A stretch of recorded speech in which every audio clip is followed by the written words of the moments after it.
kulanti wacan oo wanaagsan daawadayaal kusoo dhawaada channelkeena xigashada wararka. Fadlan haddaad nagu cusub tahay subscribe noo saar, sidoo kalena gambaleelka fur si aad u ogaato wararka iyo warbixinada iyo macluumaadka aan halkan idiin soo gelino. Maanta waxaynu ku eegaynaa mar kale channelkeena xigashada wararka, amba waxaynu ku dul istaagaynaa fanaanadii hore ee caanka ahayd Xamda Cabdi Kiinaal Xamda Queen oo ka mid ahayd kooxda faca weyn ee xidigaha geeska.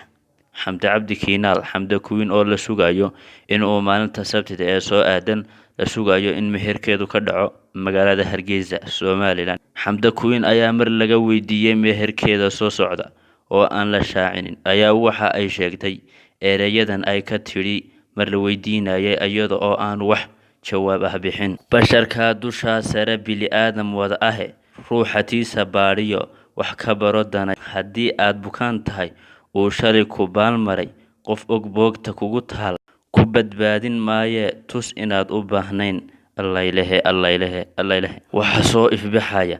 dhawaanahan jacaylka ballaaran ee isu qabaan lamaanaha qarnigan, waana fanaanada hormuudka u ahayd ee xidigaha geeska ee Xamda Cabdi Kiinaal oo muddo 2 sano ku dhow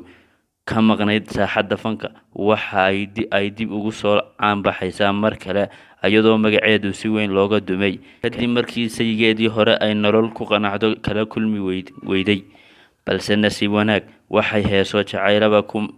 calaacashaba waxay mar kale ku riyaaqaysaa inay hesho nolol ay ku faraxdo. Wiilka lagu magacaabo Marwaan Cabdiraxmaan oo ah wiil dharka waxaysiiya shirkad caan ah ayaa dhawaanahan xiriir kala dhaxeeyay fanaanadii hore ee xidigaha geeska Xamda Queen ayaa dhawaanahan ka gaabsatay baraha bulshada iyo saaxadda fanka, walow ay jireen heeso dhageysi ah oo ay la soo qaaday fanaanka Maxamed Cabdi Saciid BK, balse Xamda Queen ayaa meherkeeda aad looga dareemayaa magaalada Hargeysa qabanqaabadiisa iyada oo madal ilyartu isqabatay lagu kulmi doono maalinka Sabtida soo socota Hotel Mansour ee magaalada Hargeysa,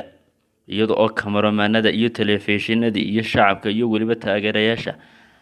ayna ka maqnaan madasha lagu bixinayo. Xamda Queen asxaabteeda xidigaha geeska iyo dhammaan taageerayaasha fanaanada ayaa soo bixin doona madasha meherka, iyada oo la filayo inuu ka soo qayb galo madaxweynaha Somaliland Muuse Biixi Cabdi. Hambal ayaanu leenahay Xamda Queen, waxaanu rajaynaynaa nolol